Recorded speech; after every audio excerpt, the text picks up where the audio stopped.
You're live. That's what the computer says, and the computer never lies to me. How are you, everybody? Aaron Nagler here with Cheesehead TV with some extra cheese. Late Wednesday afternoon, the Packers have wrapped up their second minicamp practice. Not much to report on in regards to new happenings on the field. Although there was a moment where Rob Demovsky put up a little video of Aaron Rodgers seeming a little bit ginger there on a particular rollout. We'll see if anything comes of that. It looked like he's just getting old, and getting old sucks, but something to monitor down the road.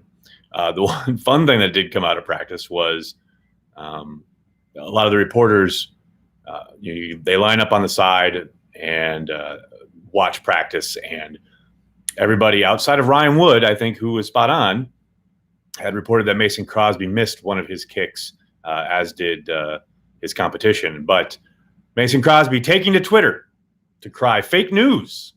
Mason Crosby made all of his kicks. So that was the big controversy averted thanks to Crosby's Twitter usage. Fake news Crosby, exactly. Jack, what's up, man? Thanks for hopping on. Lupo, what's up?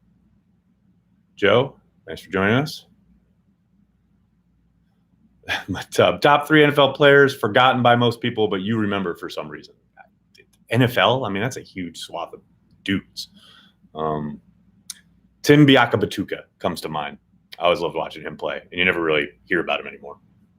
I'll go. That'll be my one for today. Who has better utility as a 2019 Green Bay Packer, Big Bob Tonyan or Jake Kumerow?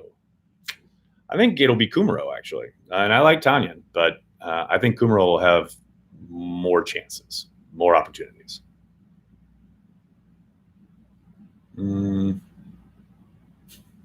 What? You guys are hilarious. Hey, next, who's our third inside linebacker? Austin, as of this moment, I would probably say Ty Summers, but who knows? Maybe he plays his way to number 2. We'll see. Mystery practice tomorrow. Yeah, we'll see if they even have a practice. Maybe they do some kind of team bonding activity. You never really know these things. Greetings from Romance, Wisconsin. Kevin. Romance is in the air. Hi from France. First time. What's up? I'm sorry about the own goal. If you're watching the Women's World Cup, that was pretty brutal. Do I believe in Alex Light as a potential top swing tackle? Whew. Feels like a jump, but let's get to camp and see him in pads again and see if he's developing. My initial reaction, my initial thought is nah, but we'll see. We'll see how he looks in camp. Another year under his belt. I know it's way too early, but who are our wide receivers 2 through 5 on our depth chart? Robert? Way too early.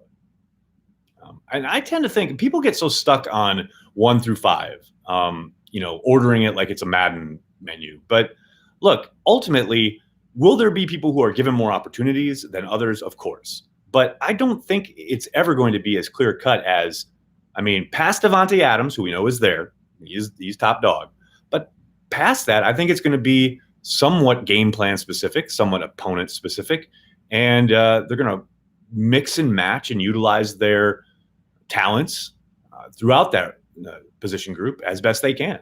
And, will it eventually maybe shake out into some kind of permanent rotation / depth chart? Yeah, I'm sure it will over time. But especially initially, as they're finding their way, as they're creating an identity as an offense, I don't think it'll ever be that defined. At least, again, not initially. But we'll see. Let's see what camp brings us. And that's the other thing you got to remember. Right now, almost everything they're doing, they're still searching and still trying things out and looking to see how guys fit in the system. So, there was a report earlier that Allison was running in the slot a lot. Well, that may change by the time we get to training camp in late July. Do you think Matt LaFleur will use all the practices instead of using a day for team building activities like Mike McCarthy? I just kind of joked about that. I don't know. We'll see. I would guess he'd probably use all the practices. He did push back the start of the offseason activities for the very specific reason of wanting to work straight through. Who knows? We'll see. It sure sounds like he could use it on the offensive side of the ball. He was talking after practice about the sloppiness on offense. Nags, are you curious as to how LaFleur is going to react or be when he is upset with how the Packers perform in practice or games? It's early, but all positive vibes so far. Yeah, Nick. I mean, that was always going to be the case. You got a new regime, so to speak. It's the honeymoon phase, right? As Mike Pettin said last summer, they haven't lost a game. They haven't given up any points. No one's lost any yardage on offense, et cetera. No one's dropped a ball that matters. It's all positive right now, and that's to be expected. Am I interested to see how he handles adversity? Absolutely. Am I curious to know how he'll handle the media and those kind of obligations when things are tough? Yes, I very much am. But right now, let's just enjoy the glow, shall we? Do I think this is Tremon's last year? Whew, Jack. Well, I'll only say this because Corey's not here. Give me some truth serum and I'll tell you, yeah, probably. And that's not to cast any aspersions on Tremon, but they've got a lot of young guys in that group. And, as valuable as he is and can be, I think eventually you've got to, get those guys on the field. And that's not to say that I don't think he will contribute this year, and I think he will be very valuable. But I'd be surprised if this wasn't his final year, at least in Green Bay. Who gets more playing time, Tanyan or Sternberger? Ask me again early August. It's way too early right now. How's Trevor Davis looking, Jeff? He's tearing it up. If you listen to everything that people say in regards to his performance in practices, even when the media is not around, it's certainly his time to shine at the moment. But as I've talked about here often, he has a long history of showing up when they're in shorts, and things sometimes seem to kind of fall away on him when the pads come on. I'm very encouraged. I love the idea of his speed and athleticism being utilized in this new offensive system. But let's see what happens once the pads come on in July and August. Hey, Andy, that's a great question. Ron Zook can probably just, call Lambeau and get into a game. But if he can't, and if he's desperate and he needs tickets to a Packers game, I know where he can go. He should go to cheeseheadtv.com and look for the link to Ticket King. They can help him with all his Green Bay Packers ticket needs, whether it's a home game at Lambeau or away. They've been around since 1992. They're physically located right across from Lambeau Field, and they have everything in regards to tickets. You want to have a party, you want to make sure you're not driving, they'll handle transportation to the game from wherever you are in the Fox Valley area. Ticket King. You should check them out via cheeseheadtv.com. Oh, Kent, what's up with the Bears reporters team constantly spinning that Ha is better than Amos? It's a really good question. I kind of pontificated on that a little bit the other day on Twitter and chatted about it here. I believe it was on Packers Daily. Look, let them have the W in June. Let them talk about it till their heart's content. That's great. We'll see what's up in September. I'd rather have the W then than now. How much did Billy Turner's fashion sense have to do with us signing him?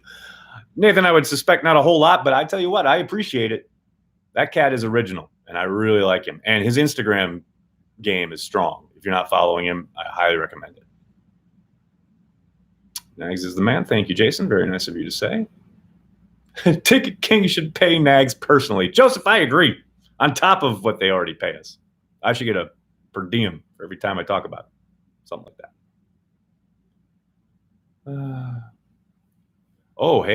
Jonas getting very salty here. I thought Josh Jones was being a little bitchy during his interview. Your opinion?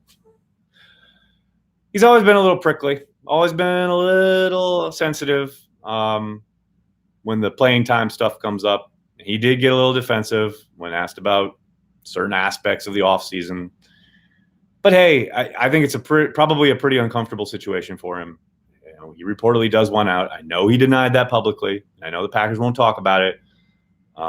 But I would suspect that he is on his way out the door. He knows that. The team knows that. It's just a question of finding a trade partner and having to wait until that materializes.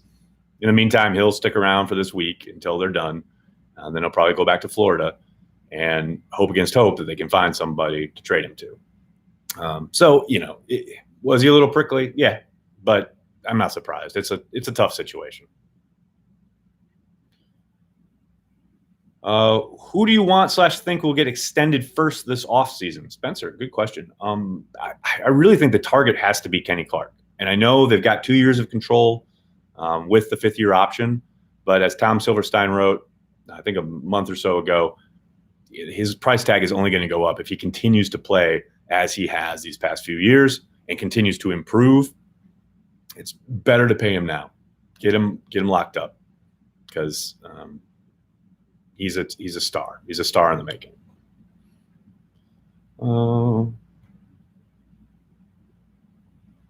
Bigger loss, Vic Fangio or Amos? Both brighten up my day.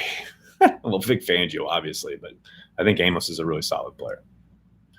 If the Packers go with 4 outside linebackers, as been written, do they run the risk of teams going hurry up and running the ball down their throats? Well, I mean, I think that's very situationally specific, right? I don't think they're going to go NASCAR / 4 outside linebackers on the field unless it's 3rd and 13. When it's 3rd and long. Like it's an obvious situation where you want to pin their ears back and get after the QB.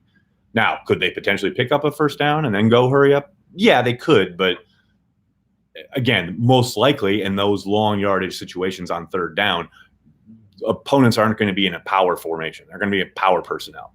They're probably going to have their athletes on the field, a lot of spread stuff, a lot of maybe not smaller in particular, but more athletic guys, wide receivers, what have you, rather than a bunch of tight ends and fullbacks. It's really situationally specific. I doubt you're ever going to see 4 outside linebackers along the front on early downs. I don't see that happening. Ted Thompson caught way too much flack for his final drafts. Clark, Williams, and Jones were pretty great parting gifts. Yeah, Jack, I mean, Kenny Clark alone, I think, is fantastic, right? But I think it's fair to criticize the barrenness of some of those drafts. Yes, did he hit on a few? Absolutely, no question about it.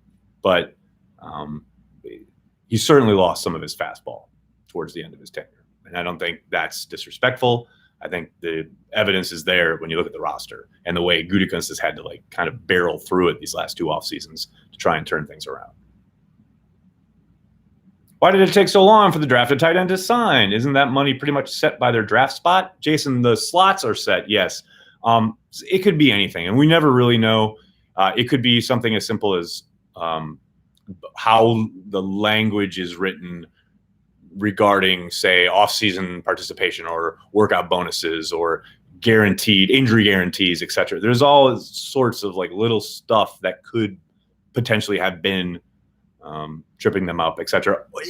Or on the complete flip side, it may just be as simple as his representatives were busy with other things and they never got a chance to, connect with the Packers. I doubt that was it, but that has happened. Busy with other clients, et cetera. So, as I said, pretty much for the last month, as long as he signed before the camp starts, I'm fine, and that has happened. Oh, Julian, interesting question. Nags, what are your thoughts on fans cheering for a player being injured? You ever see that before? Yeah, I've seen it a lot. I've seen it at most NFL stadiums. It's awful. It's repugnant. I hate it, but it exists. Rodgers talked about it at his locker yesterday about a complete lack of class and disgusting display from some Raptors fans. I don't want to paint the wide brush. Of course, it's not all of them, but there was certainly a very visible and vocal set of Raptors fans who were cheering when KD got hurt the other night, and which is what prompted the question to Rodgers. But yeah, I think this idea that, it's this fan base. Of course it's not. It's a subsection of of sports fans, which are awful human beings, and they're just going to be awful.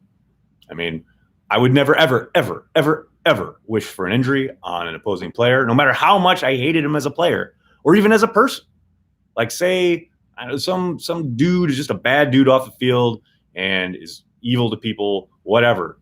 I still don't wish injury on the guy, not while he's doing his job, you know?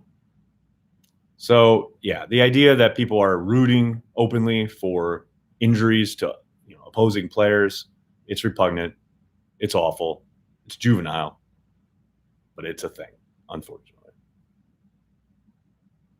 Oh, Robert, oh no, you are banned from the chat, sir.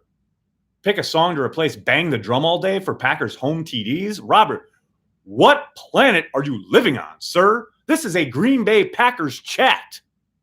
The Green Bay Packers play Bang the Drum All Day after they score touchdowns. Sir, I am mortally offended. I just like that song.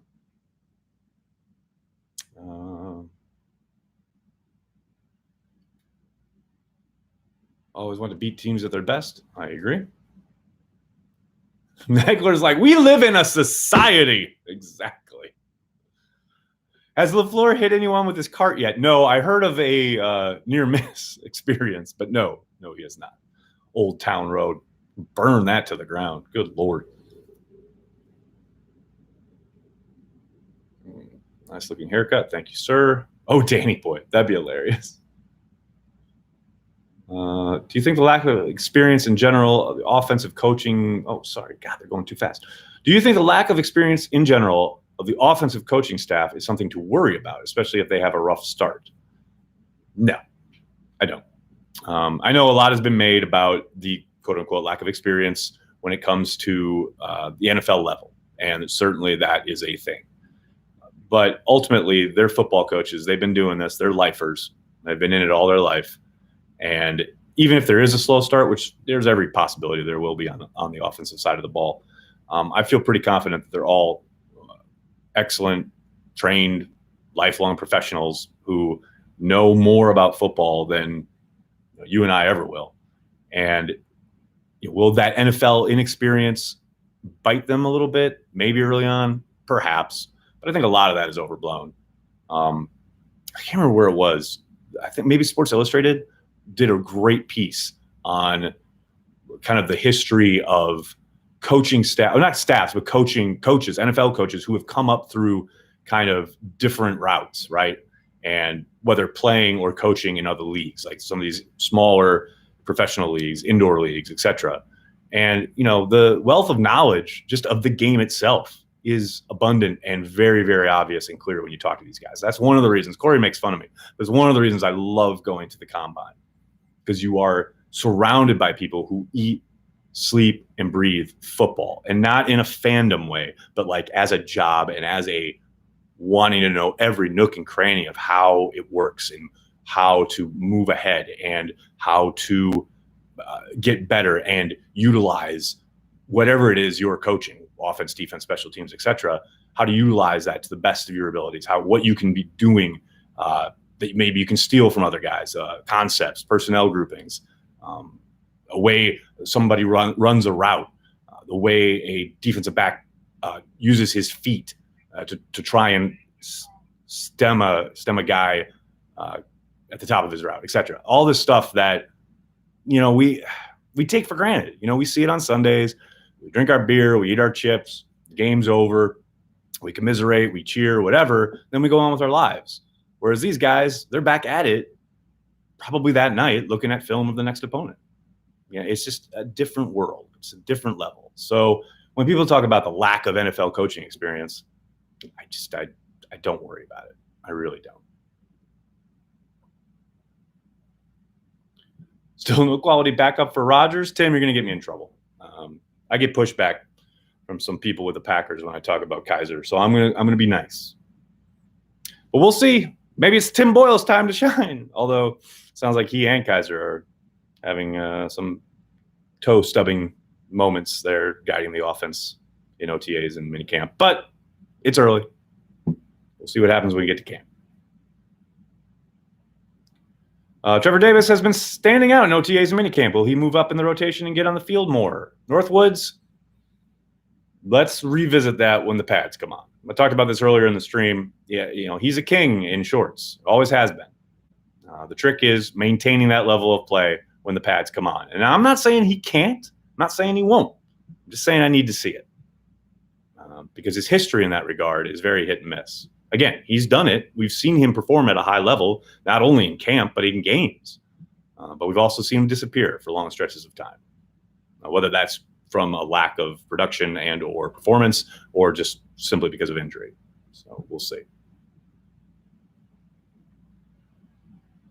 Bratwurst or corn dog? That's not even a question. It's bratwurst, obviously. Come on. I get some form of this question all the time. Would you rather be in a Star Wars movie or have the Packers win 6 Super Bowls in the next 10 years? Okay. This specific question, I'd much rather have the Packers win 6 Super Bowls in the next 10 years. I can enjoy Star Wars without being in it.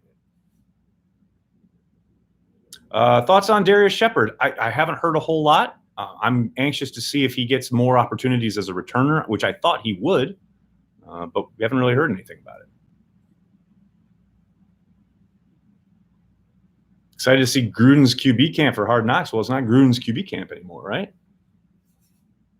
I don't know. We'll see. I'm excited to see the Raiders on Hard Knocks. There's no doubt about that. But man, the problem is like everyone's so excited now, right? Because the Raiders got picked, but Hard Knocks itself has gotten so formulaic. I don't know. I hope it shakes up enough that they're not just counting on the Raiders being zany and crazy. Like, I hope NFL Films maybe shakes things up as well, just in their production, how they do it. This may be a hot take, but I'm more excited about EQ than MVS. Willing blocker, sure hands, and great after the catch. Jack, I don't think that's a hot take at all. I have said time and time again, I think MVS has got the potential to be a star. I think his ceiling is higher than EQ's. Now, that said, I'm with you on EQ. I think he is an excellent blocker downfield. I think he's great after the catch. You saw that especially kind of in the last month of last season. And from all accounts, he's picked up right where he left off. I don't for a second discount what he brings to the table. To me, I think MVS has just got a little bit more athletic potential. But that's a quibble. They could both be sensational, and we'll all be happy. All right, everybody, I'm going to have to jump. Thank you so much for all the questions. Sorry if I couldn't get to yours. If you get this, get the urge, the moment, the feeling, please like, share, subscribe, tell your friends, tell your family. Let them know what we're doing here at cheeseheadtv.com. We're talking about the Packers every day. It's what we do. You guys know the drill. Go to Patreon. If you haven't yet, please consider giving us $5 a month to support everything we do at cheeseheadtv.com. And, go to Ticket King. You can go to cheeseheadtv.com, halfway down the page.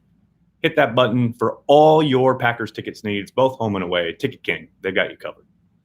Thanks a lot, everybody. Have a great night.